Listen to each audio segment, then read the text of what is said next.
Hey KU fans, welcome back to Waco, Texas. Side of today's thrilling 64-61 win for number 3 Kansas over the top-ranked Baylor Bears. It was hyped up all week. This game was supposed to be the game of the season, the game of the year, and it lived up to it. Both teams played incredibly hard. Both teams played high-level basketball, but Kansas was definitely the better team today. The score, in fact, is a little bit of an indication of just how scrappy and how tough this Baylor team is. They refuse to believe they're ever out of a game. A late comeback that Kansas contributed to with a little bit of a collapse in there, or near collapse, we should say. That definitely made the score closer than it needed to be, but give credit to Baylor for making those plays and putting that pressure on Kansas. Overall, though, this was a monster day by KU and a monster day by their monster big man, Udoka Azubuike. 23 points, 11 of 13 shooting, 8 dunks, 19 rebounds, a new career high for him. And he just dominated. He controlled every aspect of this game. He put Baylor on its heels from the start. And after really being a non-factor in that game in Lawrence that Baylor won, Doak decided, I'm not going to let that happen here today, and definitely did not. He made Baylor feel every bit of his 7-foot frame, every bit of his size, his athleticism, his dominance. He was just phenomenal. I'm here by myself, as you see. No Benton Smith standing right here. He's out in San Diego. He did not know before the season began that this would be the game of the year, and it's his birthday. So if you want to hit him up on Twitter, wish him happy birthday. I don't blame you. I don't blame him either. This was a heck of a game to be at, a lot of fun to cover, but San Diego to celebrate your birthday, that's kind of fun too. So real quick, a couple of things before I hit up to the airport. I just, again, obviously we talked about Udoka already, but I thought Marcus Garrett was so phenomenal.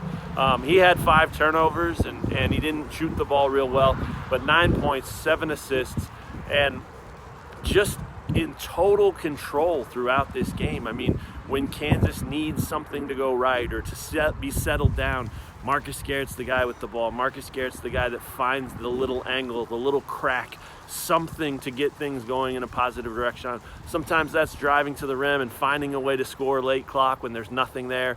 Other times that's just a subtle flip over the top to Udoka. He did so many things like that throughout the day.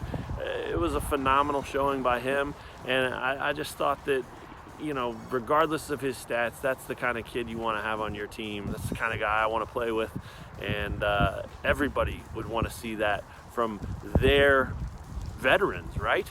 There's Gary Bedore and Jesse Newell right there getting into the car next to me. We had reserved spots down here at the Farrell Center. I mean, the media was out in force. The fans were out in force.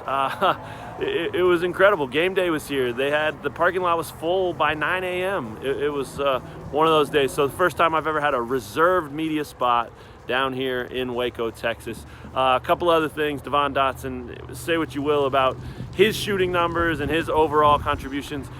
He's just so physically tough, man. I mean, some of those drives to the rim were phenomenal. I mean, guys leaning on him, pushing him, elbowing him, bodying him all the way to the rim. Not only does he get by them, not only does he get it up on the glass, but a couple of times he had to switch hands, finish with the reverse off the left.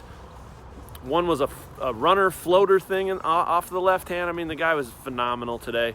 That trio, Dotson, Garrett, and Azubuike, is why this Kansas team is poised to be number 1 in the country on Monday. After just a monster win. They got a lot left to do. There's still 4 regular season games, then the Big 12 tournament, but I think this win solidified their postseason hopes, not just of making it, of course, but of being a number 1 seed. I still think Baylor's in there too, and I think they're exactly where they want to be. This was one of those games that I don't think anybody walks out of here saying, we lost. I mean, no one wanted to lose, of course, but it's a win-win, really. You play hard, you compete, you show you're on this level. That's going to pay off down the road when it's time for seeding and things like that. Isaiah Moss was really good today. He went to the glass.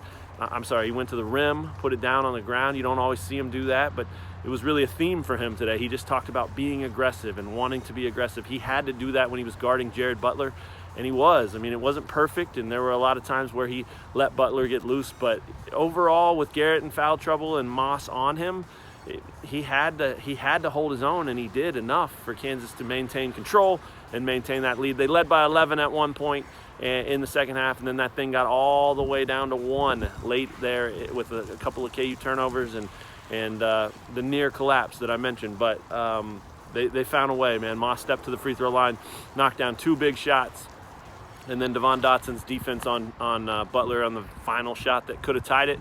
Was online, just short. Kansas gets out of here. They're ecstatic, man. These guys are so fired up. Bill Self's fired up. You could hear it in the locker room. They're yelling, great win, great win. That's a big boy win. You could hear the clapping and screaming and the dancing and the celebrations. But Bill Self said they earned it, man. This was a heck of a win.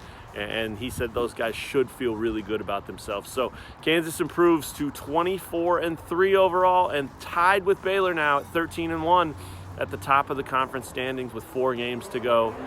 It's about to get really interesting, but it's already been really fun. So that's a big-time win for KU. 64-61 over Baylor down here in Waco. They'll return to Allen Fieldhouse on Monday night for a big Monday battle with Oklahoma State. I'll be there. Hopefully Benton will be back.